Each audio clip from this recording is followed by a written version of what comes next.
point that out. So with that, let me kind of jump into the main focus of this next hour, which is sizing MongoDB clusters. First, let me quickly introduce myself. I am a Master Solution Architect at MongoDB, which means that I am an engineer dedicated to the sales team. And as being part of the sales team, I work with new customers and prospects and help them start their journey with MongoDB. And one of those activities is often sizing MongoDB clusters. And one of the really important thing about sizing is you don't want to end up in one of the situations that our customers sometimes find themselves in when they've built this really awesome application and then they go and figure out how much hardware they need for this application and it is way more than they budgeted. Another scenario that sometimes happens is maybe a careful analysis isn't done and you roll out your application and it's growing great, but then at some point it gets so successful that the hardware you deployed can't meet the load. So what we're going to really talk about today is how you can, given an understanding of your application, estimate what your MongoDB cluster should look like in order to meet your performance requirements. So I've been at MongoDB about 4.5 years now, and I have over 9 years experience in the NoSQL space. So I've been doing this for a long time. And like I mentioned, I help customers size MongoDB clusters probably on a daily or weekly basis. So let's kind of talk about the main objective of the talk today.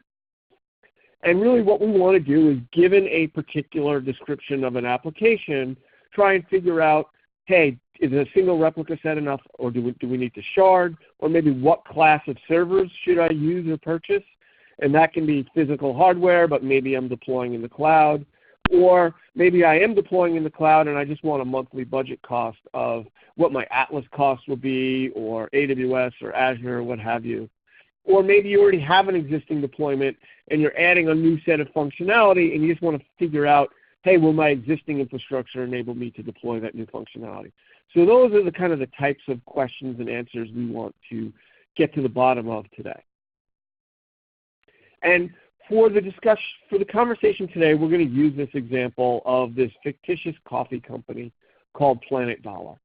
And PlanetDollar has a mobile app, and what they want to do is they want to collect data from this mobile app and store it in MongoDB.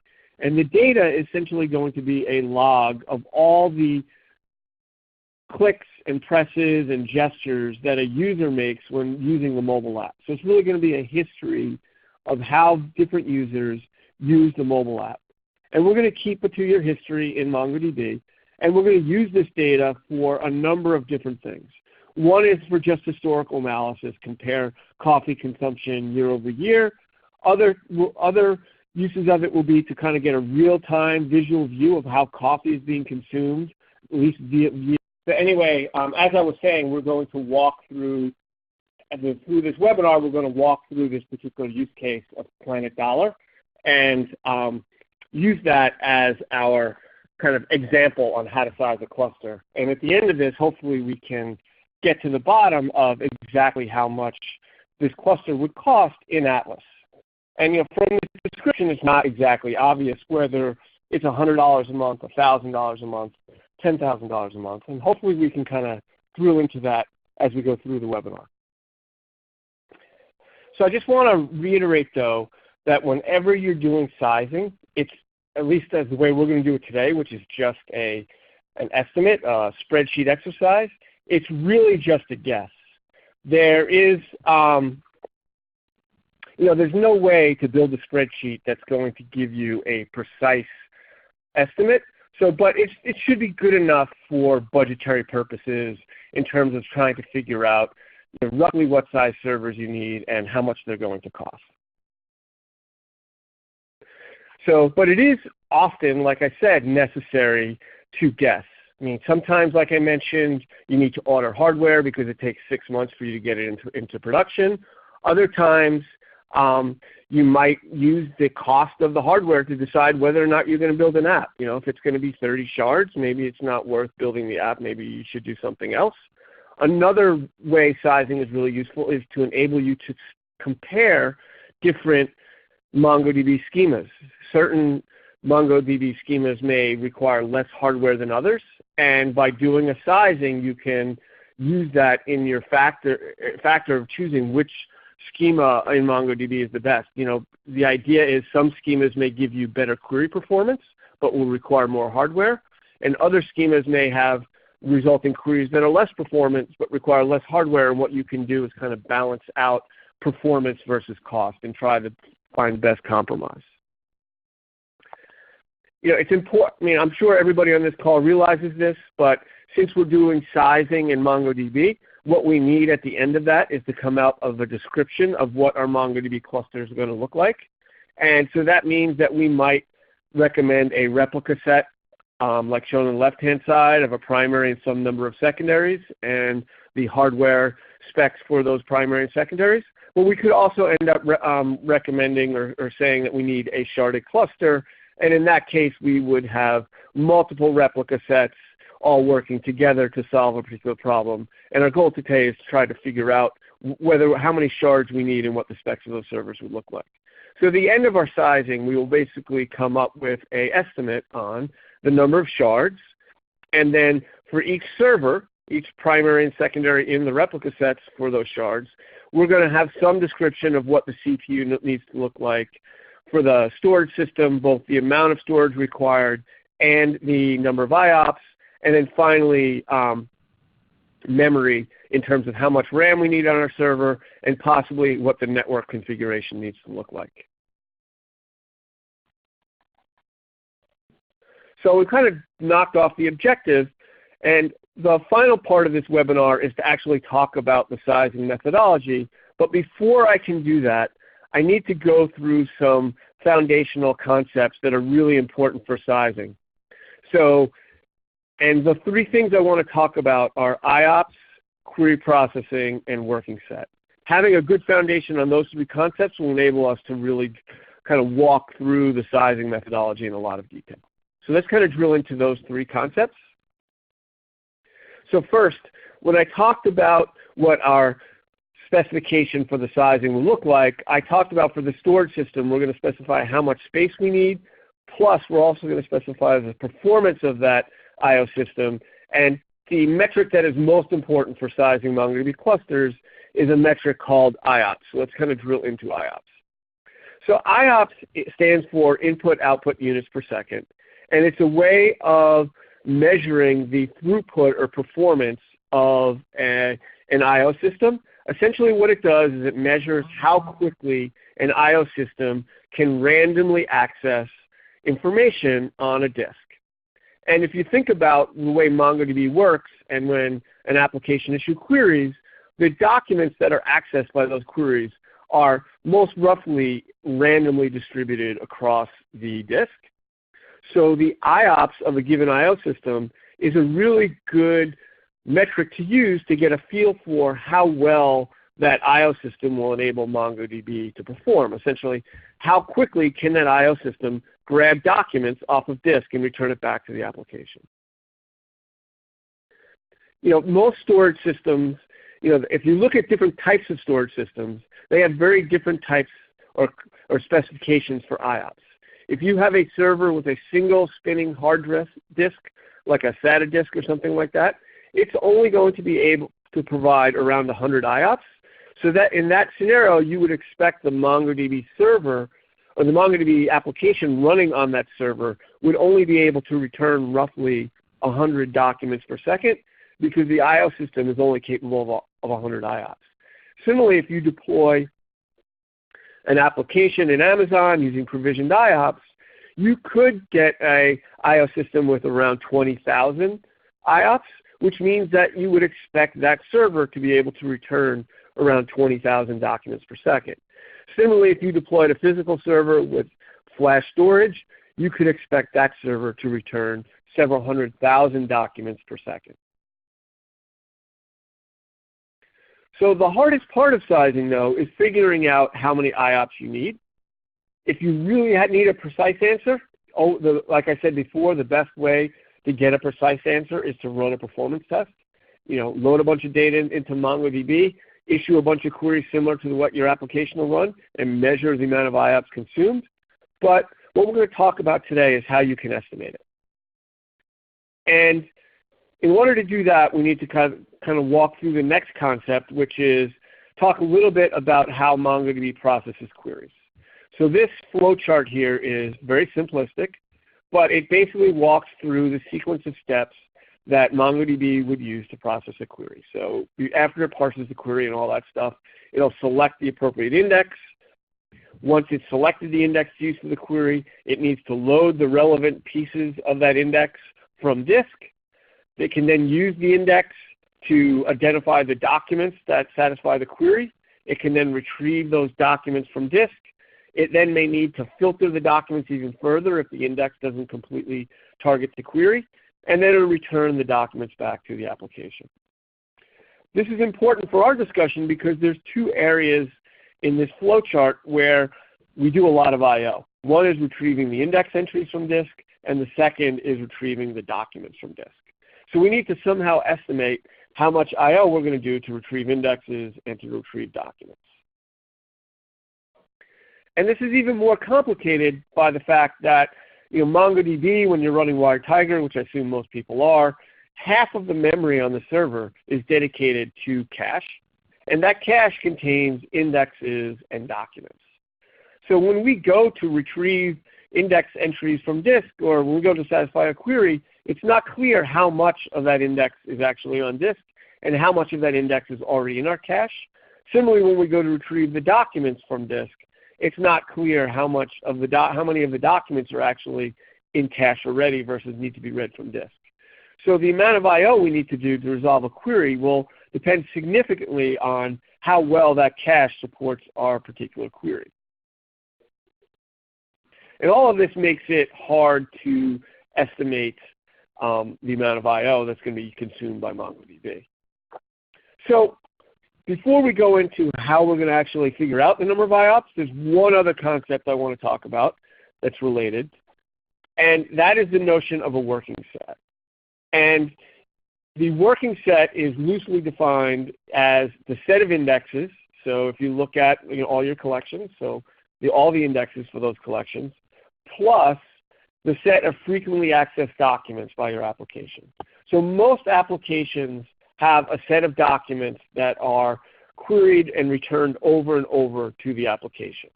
I mean, it could be the set of users that use the application most often, so their documents are in the working set. It might just be that you have an IoT application that is pulling, receiving data from lots of devices, and the dashboards look at the last 10 minutes of data. So the last 10 minutes of data received from the IoT devices is the working set. So it really depends on the use case, but the idea is that the idea is that the frequently accessed documents are in the working set. And then the other kind of key point here is typically when you're sizing MongoDB clusters, you want to deploy servers such that the RAM is greater than the working set. And the reason for that is that if your indexes plus the set of frequently accessed documents are already in cache, then the amount of I/O need to be done by MongoDB is greatly reduced, which means you're going to get much better performance. All right, so we've kind of talked about IOPS, MongoDB query processing, and working set. So I haven't really answered the question, but I think we're going to get to it right now. So how do we actually estimate the number of IOPS given an application? And the way I look at it is I use this approach called the Simplified Model. And what we're going to do is we're going to make some simplifying assumptions and estimate the IOPS using those simplified assumptions, and then adjust or tweak our assumptions based upon other factors. So the two assumptions we're going to make is, the first thing is we're going to assume that our working set is less than RAM, which is less than our data size. So if you deploy a MongoDB cluster where you have more RAM than you have data, you will get brilliant performance because all your data will be in RAM. The downside is that if you start loading lots of data into MongoDB, you will need lots of RAM and your cluster will be expensive. So most organizations deploy MongoDB clusters where the RAM is greater than the working set, and the reason that, as we talked about before, that gives you good performance because the frequently accessed information fits in cache. But the RAM is also less than the data size, so our cluster isn't super expensive. The other simplifying assumption we're going to make is we're going to assume that our cache, our memory, only contains indexes. Now, this is not the way MongoDB works in reality. This is a simplifying assumption in order for us to simplify our calculations, and we'll then look at that assumption later and tweak things. But basically, for now, we're going to assume that memory only contains indexes. All the documents are on disk. If we do that, if we make that assumption, then in order to calculate the number of IOPS for a find query, things get much simpler, right? We know that our indexes are in memory. So in order to retrieve that step where we have to retrieve the indexes from disk, we don't have to do that step because our index is already in memory. But we do have to retrieve the documents. So what we can do now is we can look at our find query, and we can figure out how many documents that find query is going to return. And that is the number of IOPS that we need to budget for that particular find query. So if we're issuing 10 find queries a second, and each find query returns 100 documents, then that means we're going to need 1,000 IOPS to essentially support the find queries for our application. It's important to realize that this only makes sense if you've created the right indexes. If you don't have indexes or really good indexes to support your queries, this assumption doesn't make sense. So now if you look at inserts, we can do the same type of calculation, right? When we do an insert, we need to write the document to disk, right? Because that's what we're doing. We're inserting the data into MongoDB. And we need to essentially update each index on that collection in which we inserted the document to essentially, so that the indexes are updated for that new piece of document. So if you think about what MongoDB has to do in this simplified model, we need to update the file that contains the file for the collection that's going to contain the document. That's one IOP. And we need to update each file for each of the indexes. So the way, just in case you're not familiar, the way WiredTiger works, for each collection there is a file where WiredTiger writes all the documents. And for each index on the collection, there is another file. So if we have a collection with 2 indexes, there'll be a file for the collection and a file for each of the 2 indexes. And then if we're thinking about the IOPS incurred in updating that file, we essentially have to incur an IOPS to insert the document and an IOPS to insert each of the indexes. So if we're doing 1,000 inserts a second and we have a collection with 2 indexes, that's going to mean that we're going to need 3,000 IOPS to support that query. Right? And with updates, it's a similar type of analysis. And did I skip deletes? Sorry, I skipped deletes. So with deletes, it's similar just like the inserts, right? To do a delete, we need to mark the document in the collection file as deleted and then update each of the index files. So we're going to essentially occur 1 plus the number of indexes IOPS for our deletes. And the updates is slightly different but very similar. With an update, we mark the previous version of the document in the collection file as deleted, and then we insert a new file, and we need to update each of the indexes. So really what we're doing with updates is we have 2 plus the number of index IOPS for each update. So if we're doing 100 updates a second, and we have a collection with 1 index, then that would be 300 IOPS a second to support that 100 updates a second. So this, as you can see now, if you have an application, you understand what queries it has, you can use the simplified model to build an initial estimate of the number of IOPS required for your particular cluster.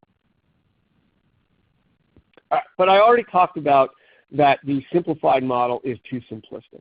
Most of the time, it will overcount the number of IOPS. And the reason for that is the first thing is because of our assumption, we assume that no documents would be in cache, right? We assume that only indexes would be in cache. Well, that's not true. MongoDB is going to cache the most recently used documents. So when we're doing our estimate of the number of IOPS, we have to get a feel for how well our working set is going to cover specifically our find queries, and reduce the number of IOPS for the find queries appropriately. So if we have a use case where we know most of the documents that are returned by our find queries are already going to be in cache, then we can significantly reduce the IOPS calculated by the simplified model. But if we have a use case where we know that because of the queries that users run, they basically query the entire collection and it's pretty much random, then our working set isn't going to help us very much and we won't be able to reduce the IOPS very much. The other factor that may reduce IOPS is this notion of checkpoints. And this becomes relevant when you have a workload where you're updating the same document over and over again in a short period. And I will explain checkpoints in a second. I just want to point out that there's a couple of other factors that may or may not impact your IOPS estimate. And those are if you're using really large documents, then you may need to add additional IOPS because if you have a 4K block size on your Linux server and you're writing documents that are 100K in length, that means a single write is going to span multiple blocks, and so you'll probably incur additional IOPS. In addition, another factor that you want to take into account is that if you have a schema where you have put indexes on arrays, then obviously updating a document will mean that many index entries get changed instead of one, like I talked about previously. So let's talk about checkpoints and how they could potentially impact the IOPS consumption. So the way WiredTiger does writes is that when you issue an update query in your code, WiredTiger updates an in-memory copy of the document. It also adds an entry to the journal so that there is a record in the journal saying what update you executed just in case something horribly goes wrong, and so that write is not lost. And then periodically, typically every 60 seconds, a checkpoint occurs in which WiredTiger writes all of the dirty documents, all of the documents that have been updated in memory, to disk. So what that means, though, is that if you are updating the same document over and over again in a very short amount of time, MongoDB is going to update that document in memory multiple times, but only write it to disk once, when it hits a checkpoint. So what this graph at the bottom shows is two potential scenarios where we're both doing 3 writes, but the number of IOPS incurred is less in the second case than the first. So if you look at this, between checkpoint 1 and checkpoint 2, the application updates document B, C, and A. So at checkpoint 2, 3 documents are written to disk. But between checkpoint 2 and checkpoint 3, document A is updated twice and C is updated once. So when we hit checkpoint 3, WiredTiger only has to write 2 documents to disk, A and C. So the number of IOPS incurred is less. So this may not be a big deal in your application, but in some applications where you're changing documents very quickly in a short amount of time, you can significantly reduce the number of IOPS created by the simplified model, because even though you're doing many document updates, the actual work that WiredTiger does is significantly less. All right, so I've kind of gone through the basics. Let's talk about the actual sizing methodology. And what we're going to do in this sizing methodology is we're going to use the simplified model, figure out how much RAM we need, how much CPU, how much disk space, and how many IOPS. We're just going to get totals. Once we have those totals, we're going to adjust those totals based upon the working set and checkpoints and things like that. And then finally, once we've had those revised totals, we're going to figure out, can we do this in a single replica set, or do we need to do sharding, and if so, how many shards? Right? So that's the general process. So let's kind of jump right into it. And what I hope to do today is to transition you from this scenario where there's a little bit of magic and guesswork to something where it's a little bit more precise.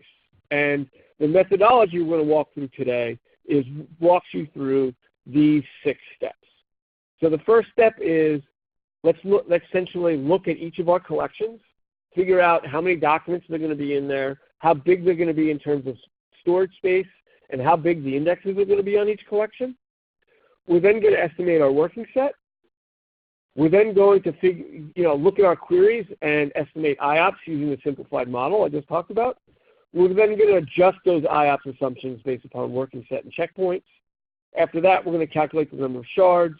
And then, as you do this, you learn more, you get feedback, you get from other people, you'll iterate. So I recommend that you do this in a spreadsheet so that you can easily change your assumptions and have it recalculate as opposed to having to do a lot of paperwork with a pencil. So what I'm going to do today is I'm going to walk you through the sizing spreadsheet for PlanetDollar and kind of the process used to go through that.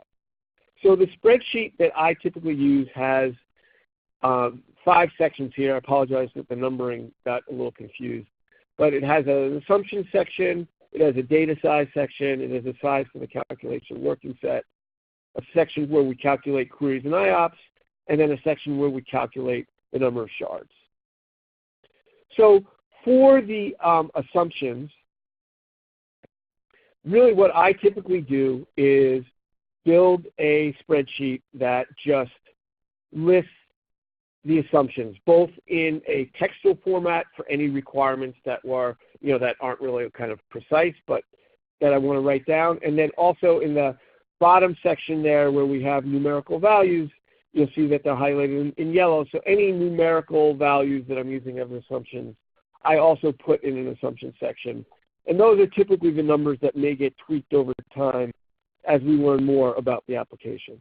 And the reason why I think the assumptions is so important is that this spreadsheet is going to get emailed around, passed around, while at the same time the application requirements are going to change and evolve.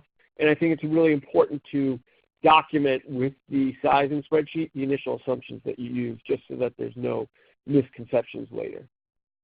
Anybody who's interested in looking at this spreadsheet in kind of an Excel format, it's in my GitHub account. I will also show the same link at the end, so just in case you don't get it all right now, I will show it again. But basically that spreadsheet is online and you can go ahead and look at it later. So that's the assumption section. The next section is the data size. So within this section, we're going to look at all of the different collections and figure out their size in terms of number of documents, data size, and indexes.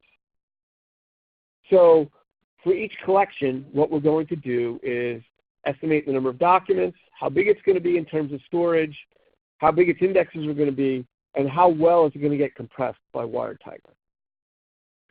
So the requirements you get for that enable you to calculate the data size are really going to come right from the description of the application. And that's going to vary, right? Sometimes you'll be told, hey, this application is going to store loan documents. We're going to have 2 million loan documents in the database by the end of the year. Or maybe they just give you a rate. We're inserting 10,000 documents a day, and we're keeping a year's history. So you can do some math there and find out you're going to have $3.6 million documents in your collection. In addition, maybe it's an IoT app, and the requirements are we've got 3,000 devices. Each is going to produce an event per minute, and we need to keep 90-day history. Again, you can do the math and figure out how many documents you're going to have. That's pretty straightforward. If you think about that PlanetDollar example I talked about early on, for the coffee mobile app, they're going to keep a 2-year history, and in the morning, for the 5 hours in the morning, they're going to get 5,000 inserts per second. And for the other 19 hours of the day, they're going to get 3,000 inserts per second. And then what I have here on the right-hand side is the formula that basically shows that you'll have, if you make those assumptions, you're going to have about 215 billion documents in your MongoDB collection after 2 years. So that gives you some initial idea of how many documents. The next question is, well, how much space on disk is 215 billion documents going to take? Well, obviously that depends on the average size of the document. And there's really no good way to guesstimate the average size of the document besides creating some. So what I typically recommend is that If you have a prototype or version 1 of the application, you can just go into one of the myriad of MongoDB tools, whether it's the command line using db.stats or Compass or Ops Manager, Cloud Run, or Atlas, and they'll all tell you how big the documents are in your collection. If you happen to be early on and you don't have any documents, I suggest you create some. So you should know enough. If you're doing sizing, you should know enough about your application and what its data is going to look like to create some documents.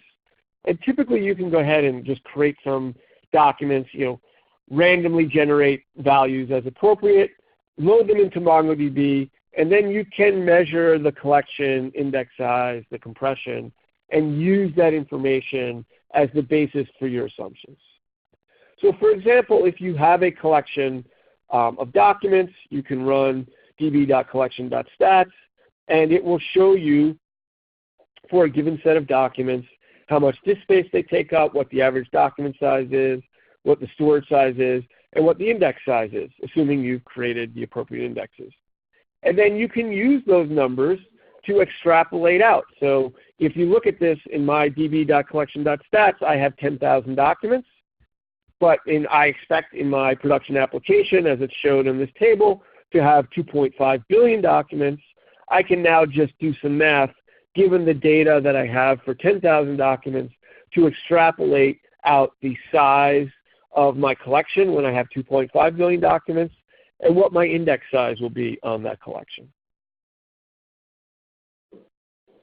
Right? And if you look at that PlanetDollar spreadsheet, essentially that's in this case it turns out to be a pretty simple math, but basically we do some basic math that's given the total number of documents to figure out what the total data size will look like and what the compression ratio will be, or how big the data actually will be on disk after WireTiger compresses it. All right, so we've knocked off number 1 and number 2. Now we're going to kind of look at how do we calculate the working set.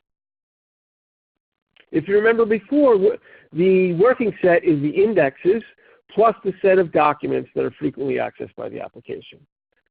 We just calculated what the index size were when we did all the analysis of the collection. So we already have for each of our collections how big their indexes are going to be. So we got half of it done already just by doing the previous analysis. The next step is to estimate what the frequently accessed document size is going to be. This one's a little bit harder. You pretty much have to guess based upon your knowledge of the application and the expected query pattern. Like I mentioned before, you just have to kind of get a feel for how you expect users to use the data in MongoDB. If you expect the data that was loaded most recently, like in my IoT example, to be of most interest, you can say the most interesting data is the last hour, last day, last week, and make that your working set. If you have a set of users that are the most common, most active users in the application, you can say, all right, it's the data for the most active users. Whatever it is, you have to make up some estimate for the working set. And then once you have that estimate, you can figure out how many documents times the average document size and come up with a total size for the working set. So for PlanetDollar, if we take a look at PlanetDollar, there are really 3 types of queries that are being executed by the PlanetDollar application. There's a set of dashboards that look at the most recent data, right? So data that was loaded in the last minute to just get an understanding of how people are using the app right now.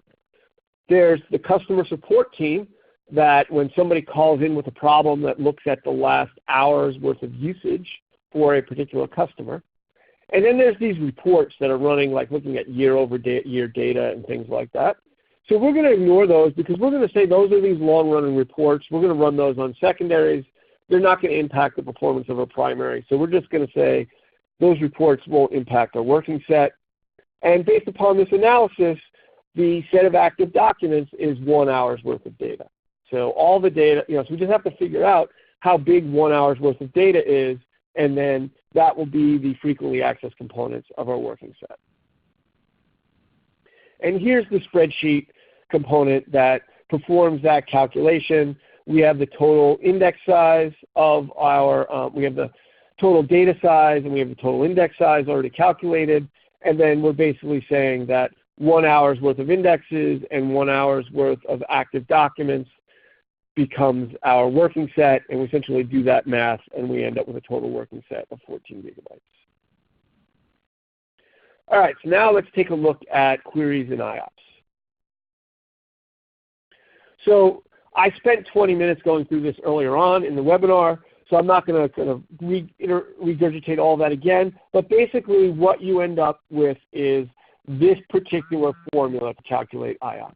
You essentially look at all of your find queries, and you calculate the number of documents returned per second by those find queries. You look at your updates, and you look at the number of documents updated per second, plus the number of indexes impacted by each update. You look at your inserts per second, plus the number of inserts impacted by each, or number of indexes impacted by each insert. Similarly with deletes, and the number of indexes impacted by deletes. So that gives you kind of the total IOPS estimated by the simplified model, and then you subtract out some things like looking at the number of updates occurring within a checkpoint, and the percent of the queries that are actually, the percent of the documents returned by find queries that are actually already in cache because we've allocated a lot of RAM for our working set, and that gives you the total number of IOPS. And if you look at the PlanetDollar analysis in that spreadsheet, it roughly goes like this. Worst case, we're assuming 5,000 inserts per second, but we're keeping a 2-year history, which means after 2 years, every time we insert 5,000 documents, simultaneously we must delete the 5,000 documents we inserted exactly 2 years ago. So that means that every second we're doing 5,000 inserts and 5,000 deletes. For our queries, we have these dashboards, which are aggregation framework queries. We're doing around 100 of those per minute. And those queries do things like looking at the total events per minute across all users, total events per minute divided by region, and total events per minute broken out by store. And then we also have the debugging tool that's pulling data for an individual user. So if we look at the inserts and deletes, each insert is 4 IOPS. Each delete is 5 IOPS, just because we've got 3 indexes on our collection. We do that math, and that basically gets us, we need 4,500 IOPS. Right, so that's for the inserts and deletes. For the aggregation queries, though, we might be tempted to say that we need 300,000 IOPS because we're returning, we're doing 5,000 per second times 60 seconds, so we're essentially going to be retrieving 300,000 documents off of disk all the time, but in reality, all of those documents will be in cache. So there'll be very minimal impact to our I/O system because, again, these dashboards are looking at the set of data that was most recently added. And that data will automatically be in cache. So when we retrieve that same data back from the application, there'll be minimal I/O impact to our server. And similarly for the find queries as well, for where we're supporting the customer support queries, even though those are looking back an hour, we in our working set, we budgeted an hour's worth of data. So those find queries, even though we were calculating that they consume 500 IOPS, in reality, it's going to be significantly less than that, maybe tens of IOPS to support those queries. So if you look at that PlanetDollar spreadsheet, probably don't have time to look at now, but later, you'll see what I made the assumption is that 90% of the IOPS associated with the find queries could be eliminated because the working set would already have those documents. So that was kind of the assumption I made for PlanetDollar. So the inserts and the updates are going to, the inserts and deletes are going to be the bulk of the IOPS. The find queries, because the working set covers our queries very well, they're going to have a minimal impact on I/O. And when you do all that math, you end up with a requirement for about 6,500 IOPS. So the next question you might have is, how many CPUs do I need? Okay, in most use cases, you don't need to worry about CPU, because the reason for that is not that MongoDB doesn't use CPU. It uses CPU for a lot of different things, as shown on this slide. But the reality is MongoDB is typically I/O bound, and that means that you're going to need to deploy servers that provide a lot of I/O, and those servers just by default will come with a lot of CPU. The only time you need to worry about whether you have enough CPU is if you're doing lots of aggregation queries. And there the rule of thumb is that you want to make sure that you have at least as many cores as you expect to run simultaneous aggregation queries. MongoDB is going to essentially allocate aggregation queries to cores, so you just want to make sure that you have more cores than you need to run simultaneous aggregation queries.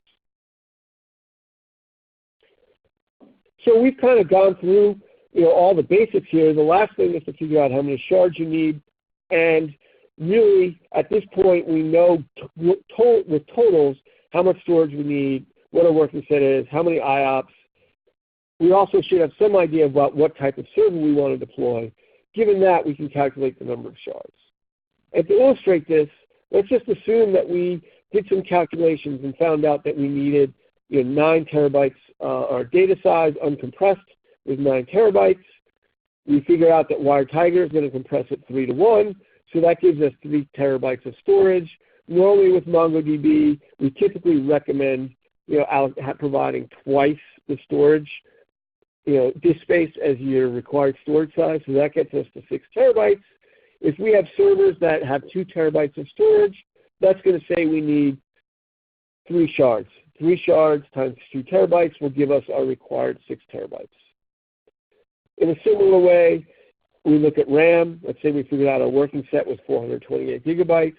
If our servers provide 128 gigabytes, we can do some quick math and find out we need 4 shards in order to make sure that we have RAM greater than the working set. Similarly with IOPS, if we figured out that we needed 50K IOPS and we're going into AWS using servers with 20K provisioned IOPS, then obviously in order to get more than 50,000 IOPS, we need 3 shards. So that gives us our 50K IOPS. And you'll see if you look at that PlanetDollar sizing spreadsheet, the calculations. In this analysis, I just picked M40s in Atlas, which have 32 gigabytes of RAM. They provide 16 terabytes of storage, and they provide 8,000 IOPS. And then if you do the math based upon the requirements for PlanetDollar, there's plenty of RAM, but in order to get the required disk space and the required number of IOPS, there needs to be 9 shards. So if we used M40s, we would need 9 shards in Atlas. Obviously, you probably would want to go with M60s or M100s and use fewer shards, but this is just kind of for illustrative purposes. So just to summarize, what we did today was we walked through a sizing methodology by which we did the following steps. First is we looked at each of our collections. We calculated the overall collection size as well as the size of the indexes on each collection. We did some estimates on the working set to figure out how much RAM we needed in our cluster. We used a simplified model to estimate IOPS. We then revised that IOPS estimate looking at working set coverage and checkpoints. And then once we had the totals for our application requirements, we could then figure out how many shards we need. So with that, I'm going to take questions. You'll see I've also on this slide included the link to the actual spreadsheet itself. So you can feel free to download that after the webinar. I'm going to switch over to the questions tab now and start for the next 10 minutes or so. I'll address any questions that I can possibly answer.